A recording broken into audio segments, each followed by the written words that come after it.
हमारा है electric field intensity due to dipole at axial position और एक्सियल पॉइंट, यानी कि डायपोल की वजह से इलेक्ट्रिक फील्ड इंटेंसिटी हम लोग फाइंड आउट करेंगे, ठीक है ना।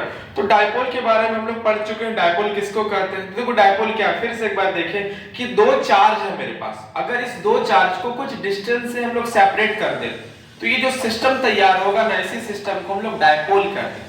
और इसका जो मैग्नीट्यूड है ना, उस मैग्नीट्यूड को हम लोग डायपोल मोमेंट कहते हैं। और डायपोल मोमेंट को p वेक्टर से डिनोट करते हैं। p इक्वल टू क्या होता है, आइदर चार्ज, इन दोनों में से कोई भी चार्ज को लेते हैं, either charge into separation between them, इन दोनों चार्ज के बीच का कितना डिस्टेंस हमारा है, ठीक है ना। चलो तो यही चीज हम लोग देख सकते हैं, एक चार्ज यहाँ पर, एक चार्ज यहाँ पर, इन दोनों को कुछ डिस्टेंस से सेपरेट किए हुए, तो ये क्या बन गया, ये डायपोल बन गया।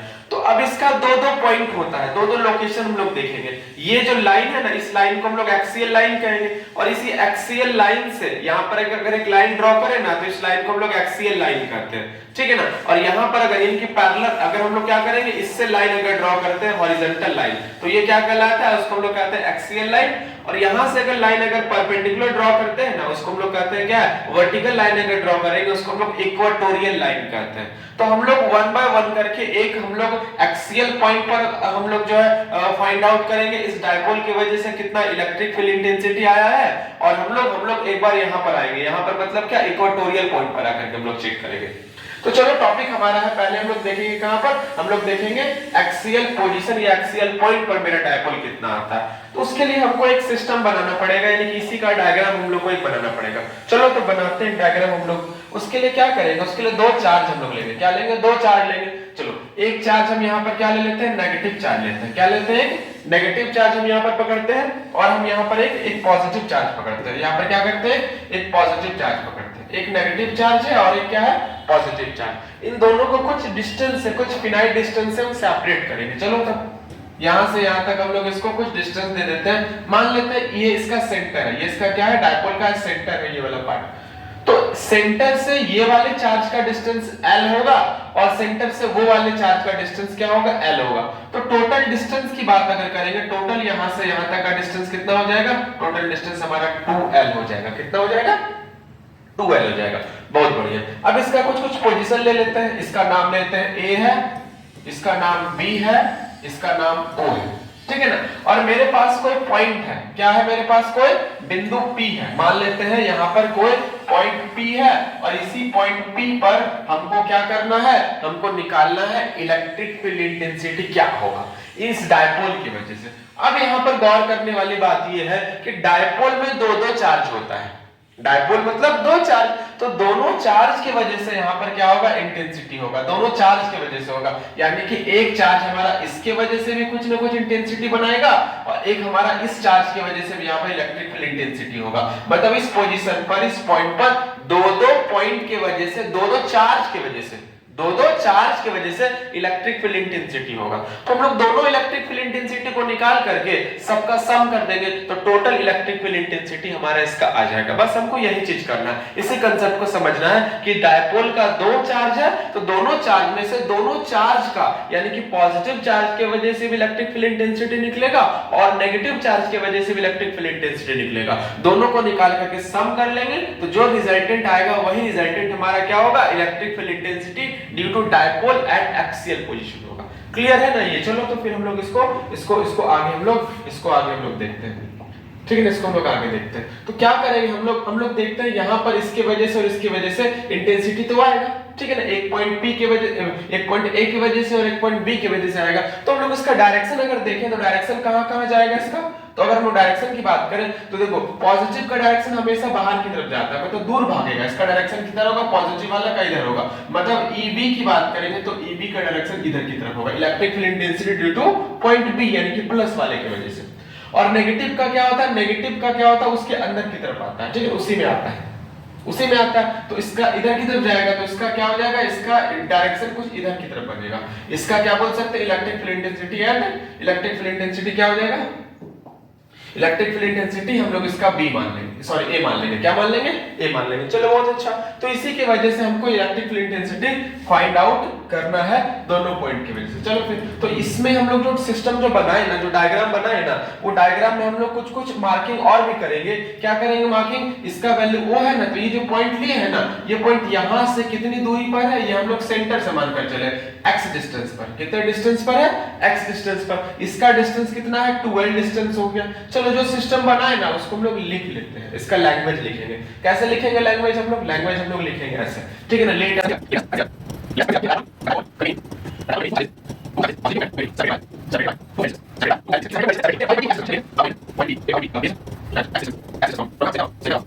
Electric field intensity. चलो तब अब हम लोग दोनों का इलेक्ट्रिक फील्ड इंटेंसिटी इस पॉइंट की वजह से निकालेंगे और इस पॉइंट की वजह से निकालेंगे। तो चलो अब बताओ, इलेक्ट्रिक फील्ड इंटेंसिटी का जनरल फार्मूला हम लोग क्या जानते हैं? KQ/r²। क्या जानते हैं? KQ/r²। चलो फिर हम लोग लिख सकते हैं E बराबर electric field intensity at P। कहां पर? P पर। किसके वजह से? B की वजह से। ड्यू टू B, यानी कि B में क्या है? Plus Q। B में क्या है? Plus Q। इस प्लस Q, ये जो है ना, ये यहां पर पॉइंट पकड़ लिए, तो ये पॉइंट हम प्लस माने, ये चार्ज हम कैसा माने? प्लस चार्ज माने। तो प्लस चार्ज के वजह से, प्लस Q चार्ज के वजह से पॉइंट B वाले पर जो चार्ज है उसके वजह से इलेक्ट्रिक फील्ड इंटेंसिटी कितना आएगा? तो हम लोग फॉर्मूला इसका जानते हैं। हम लोग क्या जानते हैं फॉर्मूला? हम लोग जानते हैं E बराबर में क्या है? B के वजह से है ना, तो EB बराबर क्या हो जाएगा बताओ? K और Q और Y में क्या होगा? R का स्क्वायर, यानी डिस्टेंस का स्क्वायर। कितना डिस्टेंस है? B से लेकर के P है, तो क्या लिखेंगे? BP का होल स्क्वायर, ठीक है ना। चलो बहुत अच्छा। अब BP का वैल्यू कितना है? BP का वैल्यू अगर निकाले यहां से यहां तक तो कैसे निकलेगा? देखो यहां से यहां तक क्या है? x है मेरे पास, ठीक है ना, और यहां से यहां तक L डिस्टेंस है, तो x में से L गायब हो जाएगा, इतना माइनस करेंगे तो क्या इतना नहीं बचेगा BP मेरे पास में, मतलब x माइनस L। क्या करेंगे? KQ/y में x माइनस में L का होल स्क्वायर करेंगे। x माइनस L है, ये L1 माइनस L है, x माइनस L का होल स्क्वायर। ये किसका निकला? ये निकला हमारा किसके वजह से? P चार्ज, सॉरी B वाला जो चार्ज है ना, प्लस चार्ज, उसके वजह से इलेक्ट्रिक फील्ड इंटेंसिटी निकला। उसी तरह से हमको A वाले की वजह से निकाल लेना है, बस इसका डिस्टेंस इतना बड़ा हो जाएगा। चलो फिर तो क्या करेंगे? लिखेंगे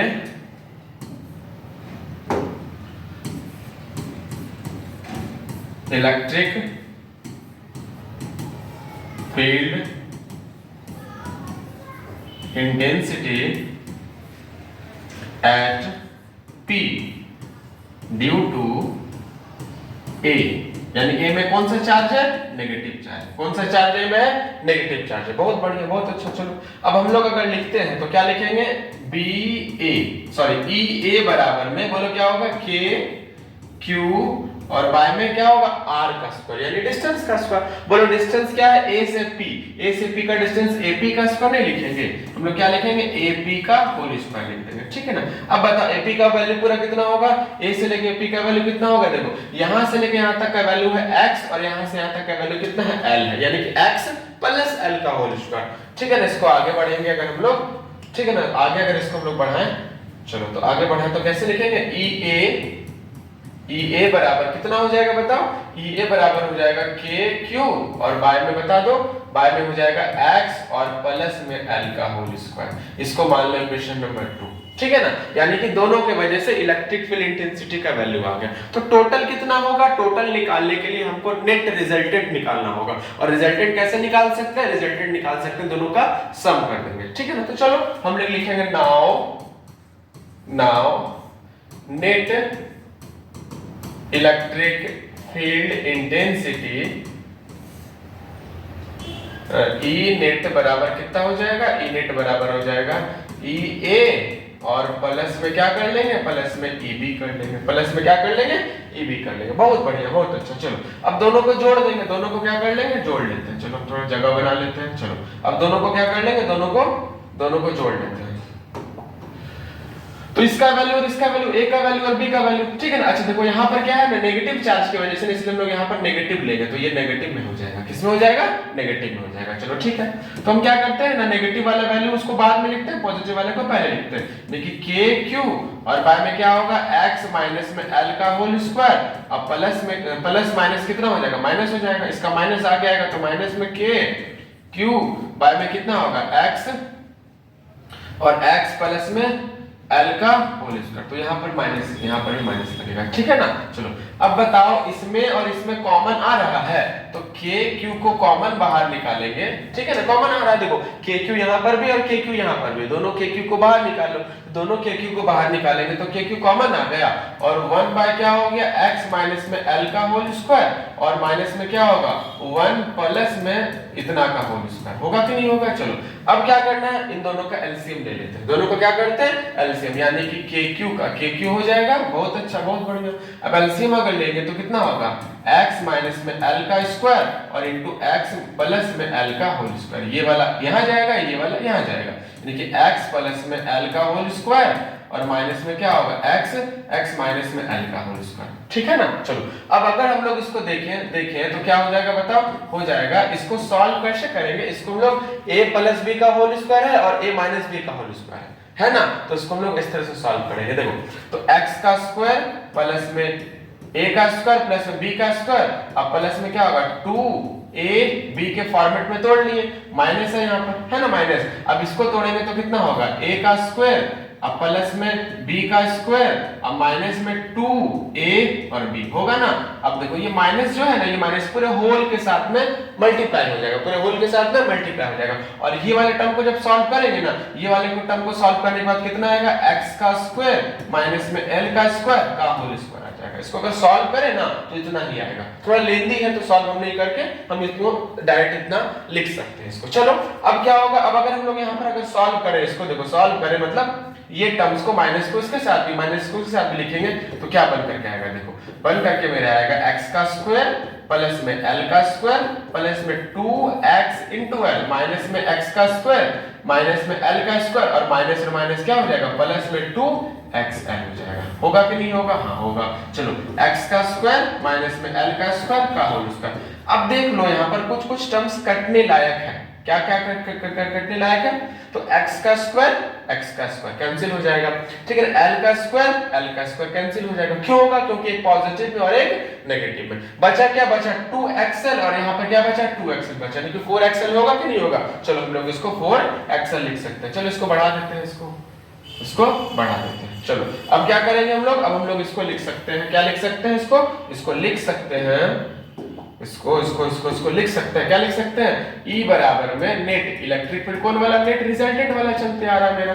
चलो क्या हो जाएगा, इसको लिखेंगे 4 अच्छा पहले KQ है ना, KQ को पहले लिखो, KQ का KQ हो जाएगा और क्या बचा 4xl और बाय में क्या है अपना, बाय में अपना चल रहा है x का स्क्वायर माइनस में l का स्क्वायर का होल स्क्वायर। क्या लिखे इसको, बहुत अच्छा, बहुत बढ़िया। अब बताओ क्या होगा, यहाँ पर जो 4 है ना, इस 4 को हम लोग दो में हम लोग फैक्टर में तोड़ सकते हैं, तो क्या लिखेंगे k q और 2x और 2l, क्या ऐसा लिख सकते हैं। अच्छा क्यों लिखे ऐसा, इसको भी अभी हम लोग देखेंगे, क्योंकि हमको डायपोल के टर्म्स में तोड़ना है। किसके टर्म्स में तोड़ना है, डायपोल के टर्म्स में तोड़ना है। अब बताओ डायपोल के टर्म्स में तोड़ना, तो डायपोल का फॉर्मूला हम लोग पढ़े हैं, हम लोग डायपोल बराबर क्या जानते हैं, डायपोल बराबर जानते हैं, क्या जानते हैं, डायपोल बराबर q यानी कि चार्ज इनटू उसका डिस्टेंस, चार्ज इनटू उसका डिस्टेंस, ये वेक्टर क्वांटिटी है, चार्ज इनटू उसका डिस्टेंस। अब बताओ यहाँ पर तुम्हारा ये चार्ज और यहाँ पर तुम्हारा ये 2l क्या बन करके डायपोल मोमेंट नहीं बन जाएगा, बन जाएगा ना। चलो हम लोग लिख सकते हैं E नेट बराबर क्या हो जाएगा, k 2x, 2 को 2 लिख दो और यहाँ पर इसका टर्म्स क्या बन जाएगा, p बन जाएगा और x का x हो जाएगा, ठीक है ना। देखो यहाँ पर 2 वाला टर्म्स को पहले लिखे, यहाँ पर हमारा क्या है, k का k टर्म्स आ गया, इन दोनों के प्लेस पर हम क्या कर दिए, ये वाला टर्म्स के आधार पर हम लोग क्या कर दिए, p बैठा दिए हैं और x का मेरे पास x हो गया। बाय में क्या कर लेंगे, बाय में कर लेंगे x का स्क्वायर माइनस में l का स्क्वायर का होल स्क्वायर। यही मेरे पास में electric field intensity due to dipole हुआ, electric field intensity due to dipole at कहां पर, एट एक्सियल पोजीशन पर मेरा आया। किस पोजीशन पर आया, एक्सियल पोजीशन पर आया। अब अगर हम लोग एक आइडियल डायपोल की बात करें, हम लोग आइडियल डायपोल चर्चा किए थे। आइडियल डायपोल किसको कहते हैं, आइडियल डायपोल। तो आइडियल डायपोल उस डायपोल को कहते हैं, जैसे सपोज दैट ये मेरे पास एक डायपोल है, यानी कि दो चार्ज को सेपरेट किए कुछ फिनाइट डिस्टेंस है। कितने डिस्टेंस है, सम फिनाइट डिस्टेंस, उसको हम लोग सेपरेट किए। तो अगर ये डिस्टेंस को हम लोग बहुत बहुत बहुत बहुत बहुत बहुत छोटा कर देते हैं, ये बहुत छोटा हो गया है ना, तो इस तरह का जो डायपोल बनता है ना, जिसका ये पॉइंट यानी कि डिस्टेंस जो है काफी छोटा, चार्ज जो है मेरा इनफिनिट हो जाएगा और डिस्टेंस काफी छोटा हो जाएगा, तो इस तरह का डायपोल को हम लोग आइडियल डायपोल कहते हैं। तो अगर हम लोग आइडियल डायपोल की बात करें, किसके बारे में बात करें, आइडियल डायपोल की बात करें, है ना, आइडियल डायपोल की बात करें, फॉर आइडियल डायपोल। तो अगर आइडियल डायपोल की अगर बात करें ना हम लोग, तो क्या हो जाएगा आइडियल डायपोल के कंडीशन पर, हम लोग के आइडियल डायपोल में हो जाएगा L का जो वैल्यू है काफी छोटा हो जाएगा x के कंपैरेटिवली काफी छोटा हो जाएगा, मतलब उसको जीरो बना लेंगे। क्या बना लेंगे, जीरो। तो इलेक्ट्रिक फील्ड क्या आ जाएगा मेरा, इलेक्ट्रिक फील्ड मेरा आ जाएगा, क्या आ जाएगा बता दो 2kpx जो है एज इट इज लिखा जाएगा, यानी कि इसको जीरो कर देंगे। जब ये वाला वैल्यू जीरो हो जाएगा तो खत्म, ये पावर इस पर आ जाएगा, मतलब x का पावर 4 हो जाएगा, और यहाँ पर एक x और एक x यहाँ पर कटेगा, मतलब यहाँ नीचे 3x हो जाएगा, है ना। चलो, यानी कि ये काटेंगे इसको काटेंगे हम लोग, तो कैसे कटेगा, देखो ये x का पावर 4 जो है वो x का पावर 3 में कन्वर्ट हो जाएगा, इससे कैंसिल हो जाएगा, मतलब E बराबर में 2kp और y में x का पावर 3। यही आया आइडियल डायपोल के लिए electric field intensity. Ideal dipole के लिए कहां पर, एक्सियल पोजीशन, किस पोजीशन पर, एक्सियल पोजीशन का हमारा ये वैल्यू बनकर आया। यानी कि अगर हम लोग कंप्लीट इसको अगर देखें तो कंप्लीट मेरा कुछ ये है पूरा, ठीक है ना। यानी electric field intensity due to dipole, electric field intensity due to dipole at कहां पर, एट एक्सियल पोजीशन पर। क्या किए हम लोग करें क्या, हम लोग यही करें कि इस पोजीशन पर इसके वजह से इलेक्ट्रिक फील्ड इंटेंसिटी आएगा, इस पॉइंट पर इसके वजह से इलेक्ट्रिक फील्ड इंटेंसिटी आएगा। इसका भी निकाल लो वही kq/r करके, और इसका भी निकाल लो kq/r² करके, और इसका भी kq/r² करके निकाल लो, दोनों को जोड़ दो, और थोड़ा सा कैलकुलेशन हमको यहां पर करना पड़ेगा, करके हम लोग निकाल लिए। फॉर आइडियल डायपोल की बात करें तो आइडियल डायपोल में हमारा डिस्टेंस काफी छोटा हो जाएगा, डिस्टेंस काफी छोटा हो गया, मतलब नीचे का जो टर्म्स है L गायब हो जाएगा और x का पावर 4 बन जाएगा, ऊपर का एगो x और नीचे का x काट दो तो x का पावर 3 बन जाएगा, मतलब क्या हो जाएगा kp 2kp में x का पावर 3। यही हमारा था electric field intensity due to dipole at axial position, ठीक है ना।